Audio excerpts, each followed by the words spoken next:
Good morning students, welcome to Shri Radha Vallabh academy subject Hindi. बच्चों, आज हम काव्य खंड का सेकंड चैप्टर पढ़ेंगे। आपके क्षितिज में जो काव्य खंड है उसका सेकंड चैप्टर जो है राम लक्ष्मण परशुराम संवाद।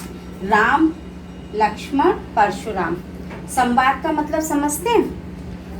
राम समझ में आ रहा है, राम लक्ष्मण और परशुराम, और संवाद यानी कि इन तीनों के बीच में जो संवाद रूप में जो वार्ता हुई है। संवाद मतलब जो बोले गए हैं, उन संवाद उनको वार्ता को इसमें बताया गया है। तो इसका जो केंद्र है, केंद्र बिंदु है, वो मैं आपको ओरली में आप लोगों को पहले समझा देती हूँ, इसको बता देती हूँ कि इस पाठ में है क्या। सबसे पहले इस पाठ का आप लोगों को ये मालूम है कि तुलसीदास जी जो थे वो श्री राम की भक्ति करते थे, और उन्होंने अपने हर एक उसमें काव्य में राम के ऊपर ही लिखा है। तो इस पाठ के भी जो कवि हैं वो हैं तुलसीदास। तो तुलसीदास जी ने ये उस समय का वर्णन किया है जिस समय श्री राम ने सीता स्वयंवर में भाग लेकर और उस शिव धनुष को तोड़ा था। क्योंकि आप लोगों को मालूम है कि सीता स्वयंवर का जो शर्त रखी गई थी या जो प्रतियोगिता थी, उस प्रतियोगिता में शिव धनुष को तोड़ना था। जो शिव धनुष को तोड़ देगा उसी से सीता का विवाह होगा। तो इस प्रतियोगिता में यानी कि इस स्वयंवर में श्री राम ने भाग लिया था और श्री राम ने इस शिव धनुष को तोड़ दिया था। क्योंकि इस शिव धनुष के जो रक्षक थे, वो शिव धनुष किसके पास था? परशुराम के पास। और वो परशुराम का धनुष राजा जनक के पास था, जिनकी पुत्री सीता थी। तो जो सीता के स्वयंवर ने राजा जनक ने वही शिव धनुष तोड़ने के लिए प्रतियोगिता में रखा था, और राम ने जब वो शिव धनुष तोड़ दिया तो उस शिव धनुष के टूटने पर परशुराम क्रोधित होकर राजसभा में आते हैं, जहाँ पर ये स्वयंवर रचा था। तो उस समय उनके क्रोध का जो कारण था वो शिव धनुष का टूटना था। तो परशुराम का क्रोधित स्वभाव, राम और लक्ष्मण, तो परशुराम ने राम में और लक्ष्मण में जो वार्तालाप हुआ था, उस वार्तालाप को इस पाठ में तुलसीदास जी ने विस्तृत पूर्वक लिखा है। अब मैं सबसे पहले इस पाठ के जो कवि हैं तुलसीदास, उनका जीवन परिचय पढ़ूंगी, जीवन परिचय के बारे में बताऊंगी। फिर उसके बाद मैं आपके इस पाठ की पंक्तियों को पढ़ूंगी और एक एक पंक्ति में किसने अपने संवाद में क्या कहा, संवाद यानी क्या बोला। तो राम ने जो बोला या लक्ष्मण ने जो बोला या परशुराम ने जो बोला, उन सबके जो संवाद हैं वो उस पाठ में विस्तृत पूर्वक मैं आपको बताऊंगी। ओके, तो बच्चों अब हम पहले इस पाठ के जो कवि हैं तुलसीदास, उनके जीवन परिचय को पढ़ेंगे। जीवन परिचय में तुलसीदास जी का जन्म उत्तर प्रदेश के बांदा जिले के राजापुर गांव में सन 1532 में हुआ था। कुछ विद्वान उनका जन्म स्थान सोरो जिला एटा भी मानते हैं। तुलसी का बचपन बहुत संघर्षपूर्ण था। जीवन के प्रारंभिक वर्षों में ही माता पिता से उनका विच्छेद हो गया, यानी उनके माता पिता जो थे वो उनके प्रारंभिक वर्षों में ही उनकी मृत्यु हो गई थी। गुरु कृपा से उन्हें राम भक्ति का मार्ग मिला। वे मानव मूल्यों के उपासक कवि थे। राम भक्ति परंपरा में तुलसी अतुलनीय है, मतलब उन्होंने तुलसीदास जी ने हमेशा राम भक्ति करी और उन्हीं के बारे में लिखा। रामचरितमानस कवि की अनन्य राम भक्ति और उनके सृजनात्मक कौशल का मनोरम उदाहरण है। उनके राम मानवीय मर्यादाओं और आदर्शों के प्रतीक हैं, जिनके माध्यम से तुलसी ने नीति, स्नेह, शील, विनय, त्याग जैसे उदात्त आदर्शों को प्रतिष्ठित किया है।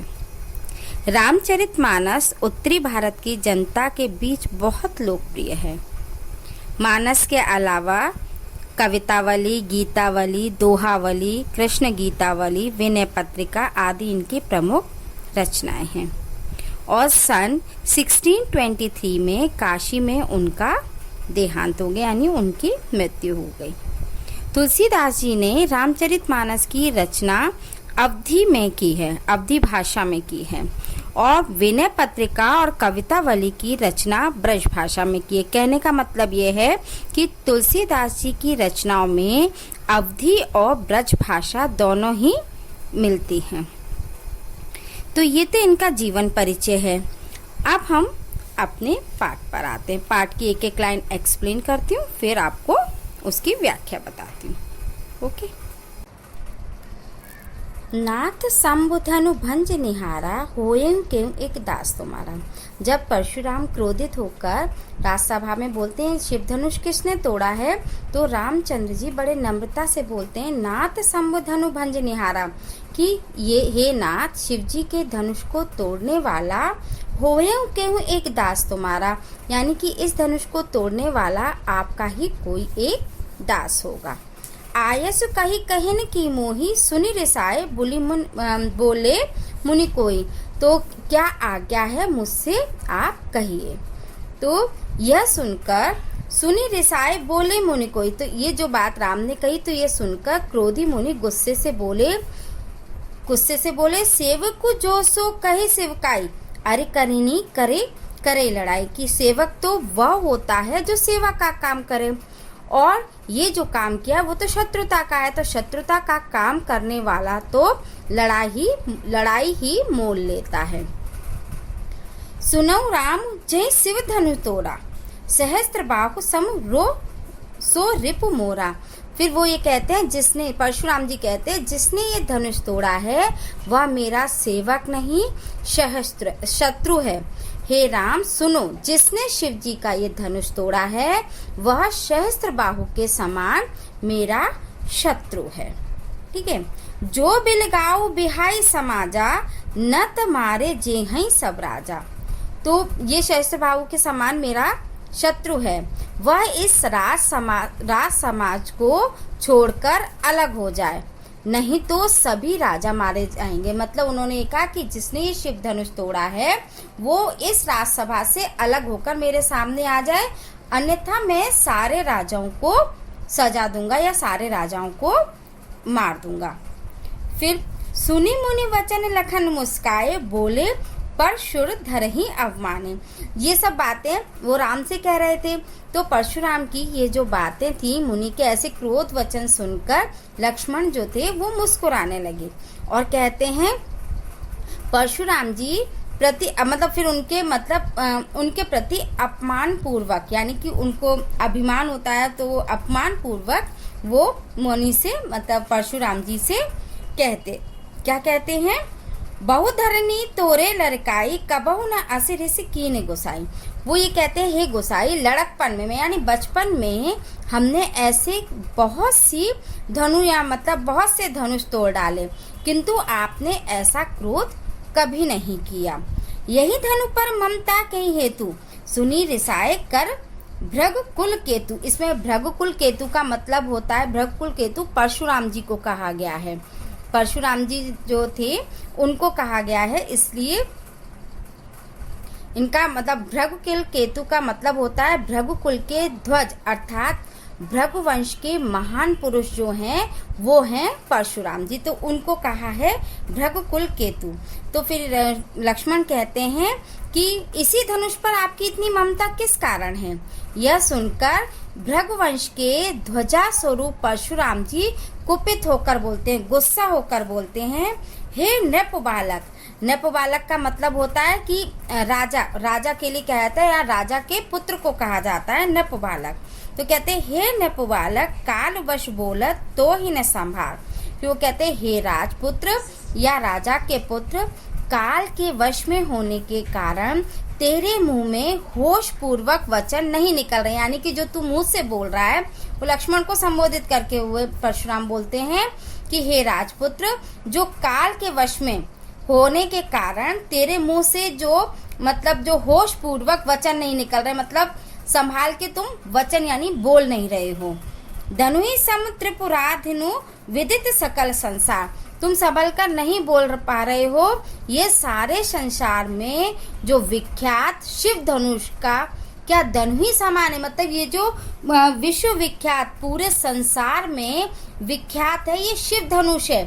और इस शिव धनुष की तुलना तुम एक सामान्य धनुष से कर रहे हो। ये लक्ष्मण से परशुराम जी कहते हैं। तो मैंने अभी तक को आपको इतना समझाया। इसमें राम, परशुराम और लक्ष्मण तीनों के संवाद हैं। राम ने जब शिव धनुष तोड़ा तो उन्होंने बड़ी नम्रता पूर्वक परशुराम जी से वार्तालाप किया, लेकिन जब परशुराम जी की बातें सुनकर लक्ष्मण को क्रोध आया तो उन्होंने अपमान पूर्वक इसमें वचन कहे। तो इसमें राम और लक्ष्मण के दोनों के स्वभाव का अंतर भी स्पष्ट होता है।